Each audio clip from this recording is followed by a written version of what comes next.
Hello guys, আসসালামু আলাইকুম। Welcome back to my Facebook page Rezon Parvez. চলে আসলাম আরও একটি অসাম ব্লগ ভিডিও নিয়ে। তো আজকে ব্লগ ভিডিওটি হতে যাচ্ছে অনেক ইন্টারেস্টিং, কারণ আজকে আমরা কোথায় যাচ্ছি জানেন? রাজশাহীর সব থেকে বিখ্যাত পার্ক সাফিনা পার্কে। তো আপনারা হয়তো জানেন আমি আছি চাঁপাইনবাবগঞ্জ। তো এখান থেকে সাফিনা পার্কের দূরত্ব মাত্র 30 কিলোমিটার। সেই জন্য আমরা সকালে সিদ্ধান্ত নেই যে আমরা পার্কে ঘুরতে যাব। তো ঘুরতে যাওয়ার জন্য দেখতে পাচ্ছেন আমার কিউট ভাগ্নিটা রেডি হয়ে গেছে, এবং দেখতে পাচ্ছেন আমার ভাই রনি এবং মিনহাস সকলে রেডি হতেছে একে একে।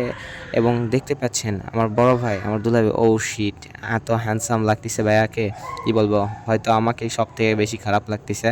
তো ব্যাপার না, যাই হোক, আমরা উপরতলা থেকে নিচতলায় চলে যাচ্ছি। এখন আমরা সকালে রওনা হব সাফিনা পার্কের উদ্দেশ্যে। তো নিচে এসে আমরা প্রথমে আমাদের বাইকগুলো রেডি করে নেই। তো মিনাজ বলতেছিল, ভাই আমার একটা ভিডিও ক্লিপ নাও যে আমি গাড়ি চালাতেছি। তো শেষমেশ আমরা সকালে রেডি হয়ে বের হয়ে পড়ি সাফিনা পার্কের উদ্দেশ্যে। তো সাফিনা পার্কে যাওয়ার আগে আমরা দেখতে পাচ্ছেন রনি, মিনাজ এবং আমি ছিলাম এক বাইকে, এবং ভাইয়া এবং ইয়াতি আপু ছিল আর এক বাইকে। তো রাস্তার আশেপাশের সৌন্দর্যের কথা না বললেই নয়। তো রাজশাহী জেলা, আর আপনারা সকালে গেস করতে পারতেছেন, রাস্তার আশেপাশে শুধু ছিল আম বাগান। তো আমি মূলত বুঝতে পারি এই জন্যই মূলত রাজশাহীকে আমের শহর বলা হয়। যেদিকে রাস্তার যে পাশেই তাকাই শুধু আম বাগান ছিল। তো এখান থেকে সাফিনা পার্কের দূরত্ব ছিল প্রায় 30 থেকে 32 কিলোমিটার। সেখানে যাওয়ার জন্য আমাদের প্রায় 20 থেকে 30 মিনিট রাইড করতে হবে। তো রাইড করতে করতে আমরা সকালে দেখতেছিলাম আশেপাশে পরিবেশের সৌন্দর্য উপভোগ করতেছিলাম। উপভোগ করতে করতে দেখতে পাচ্ছেন গাইস, শেষমেশ আমরা চলে আসছি সেই ভাইরাল সাফিনা পার্কে, যেটা বর্তমান রাজশাহী জেলার সব থেকে অন্যতম পার্ক। তো দেখতে পাচ্ছেন আমি সাফিনা পার্কে এসে ছোট্ট ছোট্ট ক্লিপ নিচ্ছিলাম, এবং আজকে প্রচণ্ড রোদ ছিল, রোদের কারণে অবস্থা খারাপ হয়ে গেছিলো। আর আজকে মোটামুটি পার্কে খুব কম ভিড় ছিল। আমরা গেছিলাম ঈদের পরে। তো ঈদের পরে টিকিট মূল্য ছিল মাত্র 50 টাকা। আর মনে করেন যে ঈদের মধ্যে যারা আসছেন তখন ছিল 100 টাকার মতো করে। তো আমরা আমাদের টিকিটগুলো সংগ্রহ করে নেই। টিকিটগুলো সংগ্রহ করার পর আমরা এন্ট্রি গেটে চলে আসি। তো দেখতে পাচ্ছেন কি সুন্দর একটা গেট, সেই ভাইরাল সাফিনা পার্কের গেট। তো গেটটি আমার কাছে পার্সোনালি অনেক বেশি সুন্দর লাগছে। তো গেটটি আমাদের টিকিট কাউন্টারে টিকিটটি চেক করার পর দেখতে পাচ্ছেন আমরা ভিতরে চলে আসি। ওয়াও গাইস, আশেপাশে শুধু সবুজ শ্যামলে ভরা, এত সুন্দর সুন্দর ফুল আর এত সুন্দর সুন্দর রাইড ছিল, দেখে আমার কাছে পার্সোনালি অনেক বেশি ভালো লাগছে। আর দেখতে পাচ্ছেন এখানে ছোট বাচ্চাদের বিনোদনের জন্য রয়েছে ডাইনোসর, যেগুলো মূলত নড়ানড়ি করছিল এবং গান বলতেছিল। এটা বাচ্চারা খুব আকৃষ্ট হয়, এবং তার পাশ দিয়ে দেখতে পাচ্ছেন কি সুন্দর ফুলের চারাগুলো। তো গাইস, সাফিনা পার্ক মূলত দেখতে পাচ্ছেন শুধুমাত্র ফুল, একেবারে ফুলে ফুলন্তময়। এক কথায় বসন্তের মধ্যে যদি আপনি সাফিনা পার্কে আসেন সব থেকে বেশি এনজয় করতে পারবেন। আর ছোট বাচ্চাদের বিনোদনের জন্য রয়েছে অনেকগুলো ডাইনোসর মার্কে, প্রায় অনেকগুলো ডাইনোসর প্লাস দেখতে পাচ্ছেন কসমেটিক্সের দোকানগুলো ছিল। তো আমি রোদের মধ্যে যাচ্ছিলাম ক্লিপ নেওয়ার জন্য, দেখতে পাচ্ছেন গুড়ি গুড়ি পায়ে আপনাদেরকে দেখানোর জন্য ক্লিপ নিয়েছিলাম। তো সামনেই যে আমি দেখতে পাই আর একটি ডাইনোসর, এবং আমার ভাইরা সবাই ছবি উঠাইছিল, বলতেছিল। আর এখানে চলতেছিল সেই ভাইরাল টিকটক, কি বলে, স্ট্যান্ড বলে নাকি ভাই, আমি শিওর জানি না। তো এখানে সেই স্ট্যান্ডে একটা মেয়ে নাচ করছিল, আমি সেটারও ছোট্ট একটা ক্লিপ নিয়ে চাই। তো এখানে আরও একটি সামনে গেলে আমি দেখতে পাই যে সুইমিং পুল। তো সাফিনা পার্কের মোস্ট ভাইরাল রাইডসগুলোর মধ্যে এই সুইমিং পুলের রাইডসগুলো অনেক সুন্দর আছে। এই পার্কের মেন সৌন্দর্যের মধ্যে একটি। আর দেখতে পাচ্ছেন এখানে অনেক প্রকারের ঝর্ণা, ডাইনোসরের মূর্তি, প্লাস অনেক ধরনের পিকনিক স্পট ছিল, যেখানে মানুষজন অনায়াসে অনেক সুন্দরভাবে ঘোরাঘুরি করছিল। এখানে দেখতে পাচ্ছেন আরও একটি ছোট্ট জলপ্রপাত।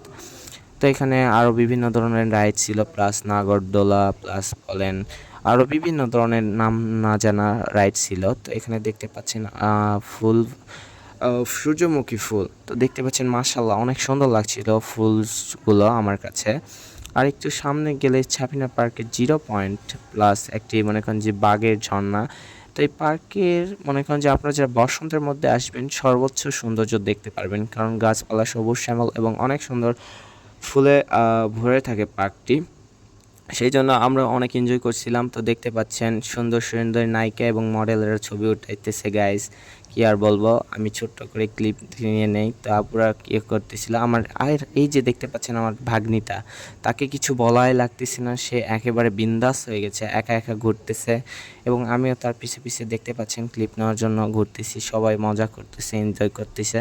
তো দেখতে পাচ্ছেন এখানে ট্রেনের রাইডস। তো ট্রেনের রাইডসের টিকিট মূল্য ছিল প্রায় 50 টাকা। তো আমরা ঈদের মধ্যে না যাওয়াতে প্রায় অনেকটাই ডিসকাউন্ট পাইছি।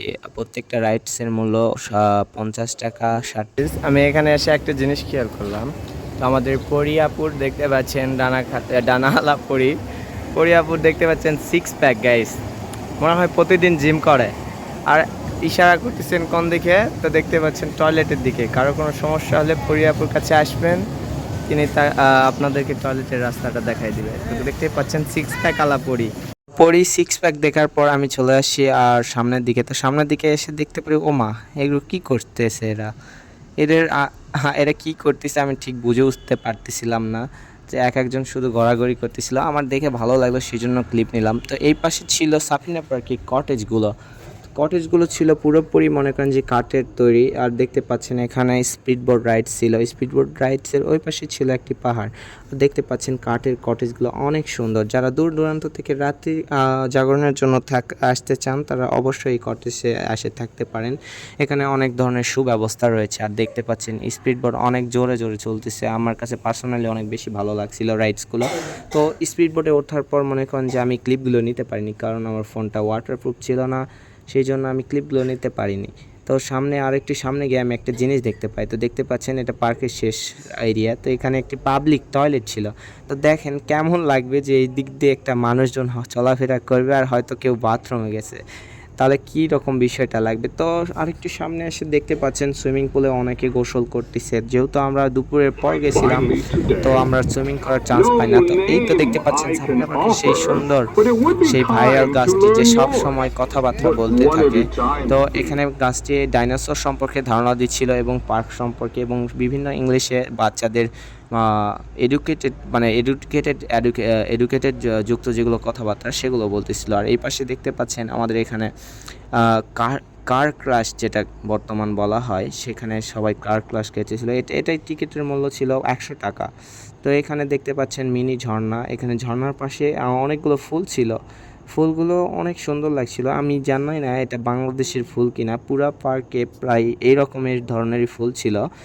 আমি বাংলাদেশে এই প্রথম এইরকম ফুল দেখছি, হয়তো এটা কোনো বাইরের দেশ থেকে ইম্পোর্ট করা। তো আরেকটু সামনে গিয়ে দেখতে পাই আমি একটি ডাইনোসর। তো ডাইনোসরের আওয়াজটি শুনলে আপনার সকলে বিচলিত হবেন। আপনার ডাইনোসরের আওয়াজটি একটু শোনেন।